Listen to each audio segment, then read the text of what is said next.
ప్రస్తుతం మనతో పాటు వంశీకృష్ణ గారు ఉన్నారు. పూర్వ ఏబీవీపీ భాగ్ కన్వీనర్, రాష్ట్ర కార్యవర్గ సభ్యులు, అలాగే బీజేవైఎం రాష్ట్ర నాయకులు.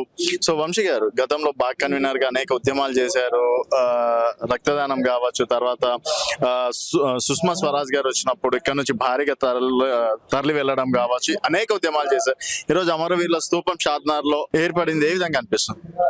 వాస్తవంగా మరి ఆ రోజు అనేక కష్ట నష్టాలు కూర్చి మరి మన ప్రాంతాన్ని మనమే పరిపాలించుకోవాలి.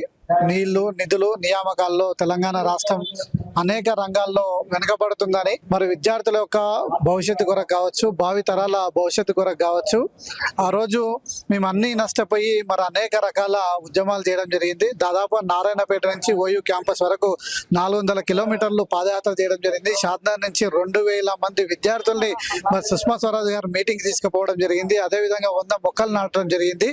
రోడ్లు దిగ్బంధించడం జరిగింది. రైలు రోకాలు చేయడం జరిగింది. వంట వార్పు చేయడం జరిగింది.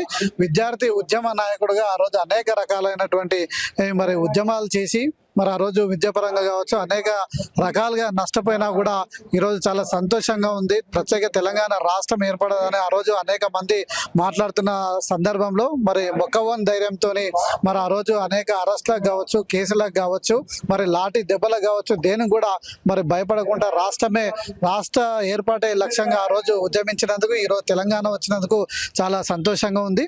మరి ఏర్పడ్డ తెలంగాణలో ఈరోజు షాద్నగర్ నియోజకవర్గంలో మరి అమరుల యొక్క స్ఫూర్తితోని మనకు ముందుకు పోవాల్సిన అవసరం ఎంతైనా ఉంది. ఈ రోజు వాళ్ళ జీవితాలను త్యాగం చేసుకొని మనకి ఈరోజు తెలంగాణ రాష్ట్రం రావడానికి కారణం ఎవరైనా ఉంటారంటే అమరులు. అలాంటి అమరులని భావి తరాలకు స్ఫూర్తినిచ్చే విధంగా ఈ రోజు చాలా పెద్ద ఎత్తున షాద్నగర్ నియోజకవర్గంలో అమరవీరుల స్తూపాన్ని ఏర్పాటు చేయడం, అదేవిధంగా జేఏసీ నాయకుల ఆధ్వర్యంలో ఈ కార్యక్రమాన్ని నిర్వహించడం, వివిధ పార్టీల నాయకుల్ని, ఉద్యమకారుల్ని సన్మానించడం, ఉద్యమకారులందరినీ కూడా ఆహ్వానించడం చాలా సంతోషంగా ఉంది.